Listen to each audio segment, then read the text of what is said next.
A extração da Pedra da Loucura, pintura produzida entre 1501 e 1505, faz referência à crença corrente durante a Idade Média de que a loucura derivava de uma pedra que ficava dentro da cabeça do louco, e que, portanto, precisava ser retirada para a cura.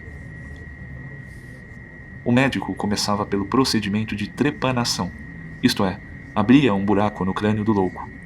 Depois, com talento de ilusionista, uma pedra surgia na mão do médico, que então a mostrava ao paciente antes de atirá-la fora.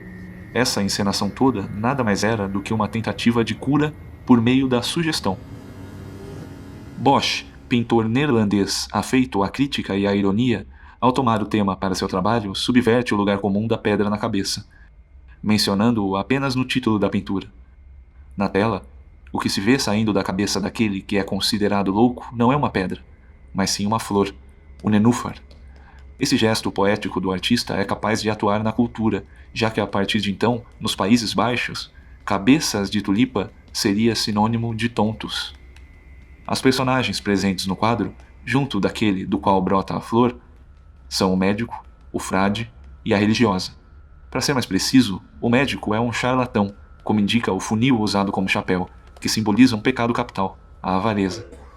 A religiosa, por sua vez, tem um livro fechado que pesa sobre a sua cabeça, impossível alusão à falsa ciência e à crítica à religião. E o velho frade segura uma jarra de vinho ou cerveja. Assim, é possível dizer que a impostura é uma característica comum aos três. Já aquele com a cabeça aberta, descalço e com uma bolsa atravessada por um punhal é o único que não é um impostor.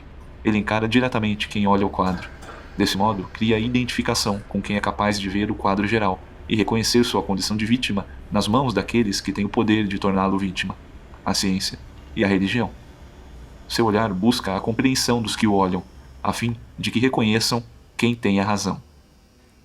A extração da Pedra da Loucura conta ainda com uma rima, cuja tradução literal seria: Mestre, extrai-me a pedra, meu nome é Luberdas.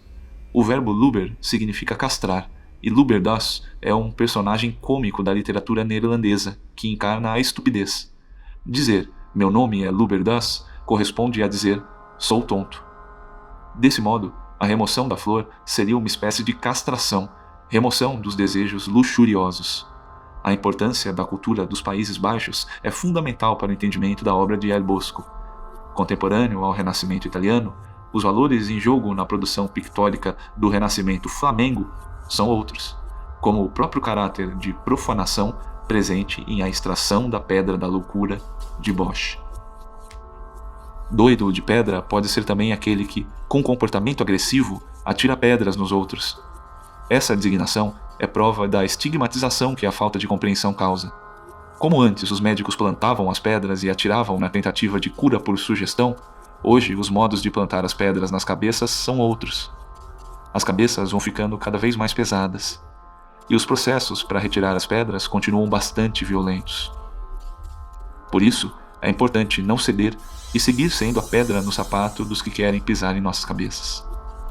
E quem não tiver sequer uma pedrinha na cabeça, que atire a primeira pedra. Bosch nos ensina que somos apedrejados somente pelo risco de desequilíbrio que pode causar a sensualidade de um nenúfar. John Cage foi um músico do século XX tão grande a ponto de tocar o silêncio. Tinha interesse em cogumelos e zen budismo. A esse respeito, em 1952, ele cita D.T. Suzuki. Numa conferência sobre zen budismo no inverno passado, o Dr. Suzuki disse: antes de estudar zen, homens são homens e montanhas são montanhas. Enquanto se estuda zen, as coisas se tornam confusas. Não se sabe exatamente o que é o que e qual é qual. Depois de estudar zen, homens são homens e montanhas são montanhas.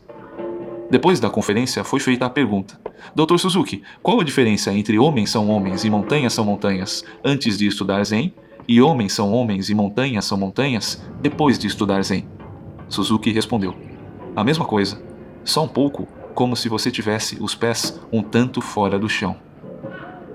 Arthur, bispo do Rosário, foi uma pessoa tão grande a ponto de, enquanto estava internado, tecer o manto que vestiria quando se encontrasse com Deus. Tendo passado a maior parte da vida em internação, disse algo como: os doentes mentais são como beija-flores. Nunca pousam, ficam a 2 metros do chão.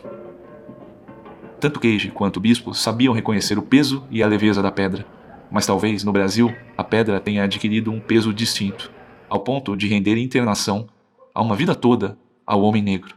2 pesos, 2 medidas.